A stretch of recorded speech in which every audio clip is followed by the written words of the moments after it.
that wind that goes through and blows stuff around outside. And like we have tornadoes and hurricanes and things like that that cause extra damage sometimes. You know, I want to know if anybody in here likes storms. All right. Okay, I want to hear from 3 people why you like a storm. Go ahead. Why do you like a storm? Because at night, if there's thunder, then I sleep. Okay. You sleep well with that. Yeah. Yeah. Me too. Me too. Yes. You like rain. Yes. And our earth, we've been talking about water all week and why we like rain. Yes, Evan, go ahead. I like the wind that makes when the wind goes through the bark and trees, it makes a whistling sound. I like that. Yeah, there are extra sounds, and we're going to talk about that in a little bit. What do you think, Stubby? You like the storms? Oh, I don't think Stubby likes them very much. Okay, I'll take a couple more people over here. Why do you like storms? Because storms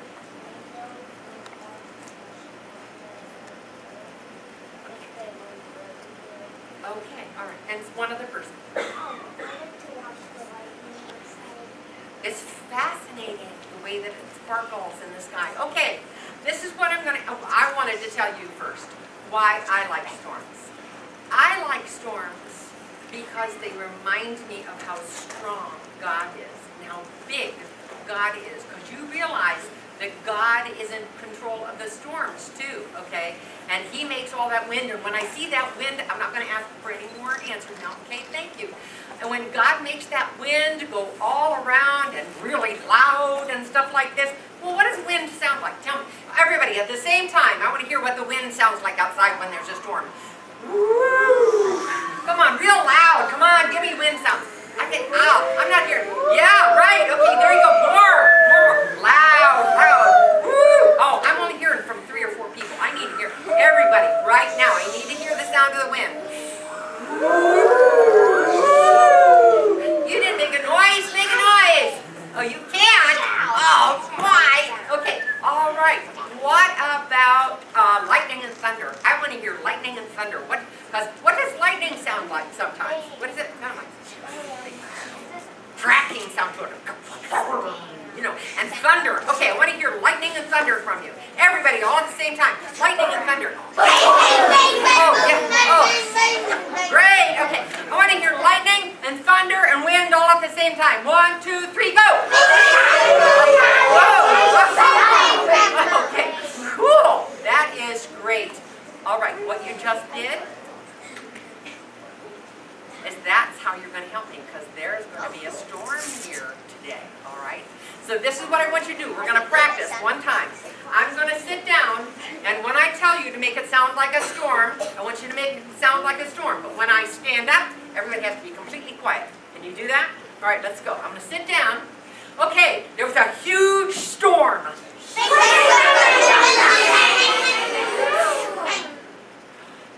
Whoa, you guys are really good. Thank you. I'm really impressed. That's great. Okay, good work. So that's what I want you to do when it comes to that time of the story. Make it as loud and noisy as you possibly can. All right, Hallie? I've got your fur out here. I just wanted to make sure it's okay. All right. You can see we're using the ship again today, and with the disciples who are already in it.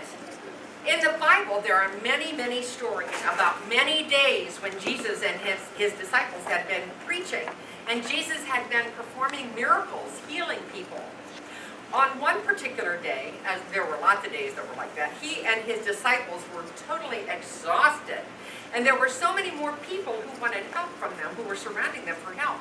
So Jesus and his disciples climbed aboard the ship. You can see the disciples are already there, and there's Jesus. He's going to climb aboard the ship too. Almost immediately, Jesus fell asleep. Oh, he was so tired. Remember what I told you yesterday about what happens without any warning on the Sea of Galilee? Well, what is it? What happens on the sea? What happens, Evan? A storm. Yeah, without any warning, suddenly a storm will come up. You're right. Good job. Whoa, dude. I was confused about that yesterday, too. Well, what's that, Stubby? Why would Jesus go out in a boat during a storm? My weatherman says, stay home, bad weather, high waves, don't go out on the water. You're right, but during Jesus' time, there weren't any weathermen. What? No weathermen? No McDonald's? Sad. Sounds like a hard life. Yeah, well, it was a hard life, okay. And the thing about the storms on the Sea of Galilee is that they just happened so fast. Fishermen would go out on a very calm sea, and suddenly the storm would be so bad, they were afraid their boats were going to break apart. So this storm also came up out of nowhere, blowing the ship all over the place. Don't tell me. Jesus got out and walked on the water. Now, where is Jesus? What's Jesus doing? Sleeping. Yeah. Oh, really? Come on, Stubby. But the disciples weren't asleep. No, they were getting scared all over again. So they woke up Jesus and they said, Jesus, don't you care that we're all going to die?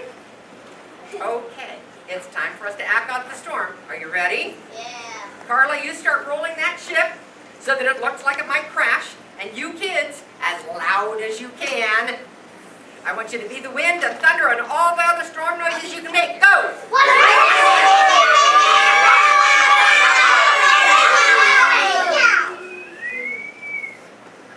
You can set Jesus up now. Oh, no, I still hear some storm going. Jesus said, peace, be still. And everything was totally quiet. How about that? You know, I can stand up and make you guys be quiet if you obey me, if there's not still some quiet wind going on in the background or something. But the disciples were amazed. Even more than they'd been afraid of the storm. They were amazed at what Jesus had done. They said, what manner of man is this, that even the wind and the waves obey his will? That's amazing. But didn't the disciples know that Jesus was God? Not yet. They knew that he could perform miracles, but until Jesus died on the cross and then rose again from the dead, they didn't understand who he really was. Our memory verse is all about that, about Jesus, so you can remember that he is God and he is all-powerful. Since you won't be back tomorrow, if you have some time today in your soap journal, you might want to copy these down and maybe get a coin later. But this is what it is. Say it with me, nice and loud today, like you did yesterday. He calms the storm so that its waves are still. Psalms 107:29. Do it again with me, one more time. Wait a minute, just a minute. I need Aaron and Andy and Landon to pay attention. Landon, why don't you just scoot over farther, and then we don't have to worry about you and Aaron and Andy having fun while we're trying to memorize a scripture verse. Thanks. Okay.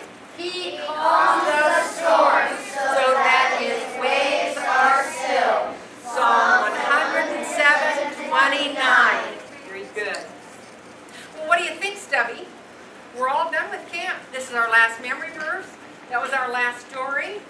Well, did you have a favorite story? I like the one about Jonah and John the Baptist, and the one about Peter walking on the water, and all of them. Yeah. Okay, good. I'm glad. And I hope you realize that even though we read stories about other people in the Bible, Jesus is the hero of all of our stories. On Monday, we talked about God, the Creator, and how he takes care of us. And since Jesus is God, Jesus takes care of us too. On Tuesday, we learned that Jesus died for us so that we don't have to live in sin here on earth, and someday we can live in heaven with him if we accept him as our Savior. On Wednesday, in the story about Jonah, we realized that God expects us to be obedient and that he often gives us another chance. On Thursday, yesterday, we learned that he feeds us and protects us, sometimes miraculously, in ways that we can't understand. And just like with Peter, Jesus holds us up so that we can live and we can serve him. And today we saw that he has power to control everything and stays with us even during the hardest times of our lives and gives us peace if we trust in him. Well, kids, I hope you remember all the verses. I hope you've written them down in your journal and this one today, even if you get a chance. And I hope you will ask God to help you with your artistic talents. Like I prayed earlier, those talents all come from you. from God to you. They're given to you as a gift that He gives us. And I hope that you, and pray that you will follow Jesus as your Savior and let Him show you what He wants you to do with His life. Well, we had fun sharing these stories about Jesus with you this week. And I know you already know, I'm going to set this down here and hope it doesn't get wet. Already know my friend Carla. Carla, will you stand up? Cousin Carla, that's wonderful.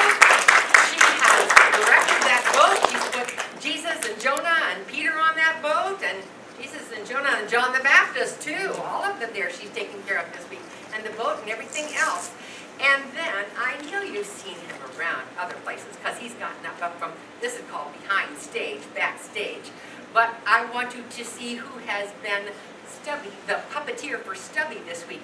This is my friend Will. Would you stand up, please, if you can, after being so stiff underneath there? Yeah. And please give Will a hand. Okay, I have a story to tell you about Will. On Wednesday, when Melody said a lot of you forgot your crazy hats, then Will said, and so she would make Thursday hat day too. Will looked right over at Carla and he said, my wife has a hat that I think I could put on Stubby to bring him here tomorrow. What do you think? And so he brought that, that's why he brought a hat yesterday. They have just done everything they can to make this a part of their lives as well as yours. I want you to understand something. As Melody said, it didn't just take me, I just didn't make these up last week and then give them to Will and Carla so that we could do these presentations for you, these devotions for you. We've been working on them for months. And then there was a day they came to my house and they read the scripts and they didn't go, yeah, those are awful, we aren't going to do those. They decided to work with me and 2 other times we met together to rehearse. And then that's what the product is today. And you can tell that there are some things that still could have used some more rehearsal, but that they turned out really well. Did you like Stubby in the stories? Did you? Good. Okay, well I want you to realize something else. I can remember years ago when Melody used to cry at me. What? And no, listen, you'll see why. Because she said, what are we going to do? I want to have Mosaic, I want to have Art Camp, I want to have Kids Connection, but there aren't enough volunteers. What are we going to do? And do you see today that we have 3 professional artists, Aaron and Katie and Melody, and all of these other volunteers with us to help, and ladies in the kitchen who cook. Isn't that wonderful? Do you know what that's from? God answered Melody's prayers. She cried to him and she said, God, you want me to do this. I know you do. Please give me volunteers. Give me people to help. Give us kids. And here you are. And here are the volunteers. Okay, there's one other thing I need to say to you. And that is that Melody has asked that I leave the ship, and that I leave the dock, and that I leave Jesus, and I'd even leave Stubby too, if she wants me to, because I know your parents would like to see that. But I want you to understand that these are things, some of them, that ship is very old. It's been around for about 8 or 9 years, all right? I told you I made it so I could tell some pirate stories for my family. So that means it's going to fall apart easily. So if you come up and touch it, and you come up and you touch this, you touch Stubby, or you try to pick up Jesus and things like this, they might fall apart. And I use them for other things. So I will gladly leave my things here, my toys, as Melody called them. I will gladly leave my toys here if you promise to respect them and not touch them, not try to pick them up or play with them or anything like that, so your parents can see them this evening. Would you do that for me? Would you? Okay. If you will respect my things and not mess with them, then I'll leave them here and then your parents can see them tonight too, and your aunts and your uncles and all the other people. Thank you so much for being such a good audience. Okay, Melody, what do you have to say to the kids? Let's see.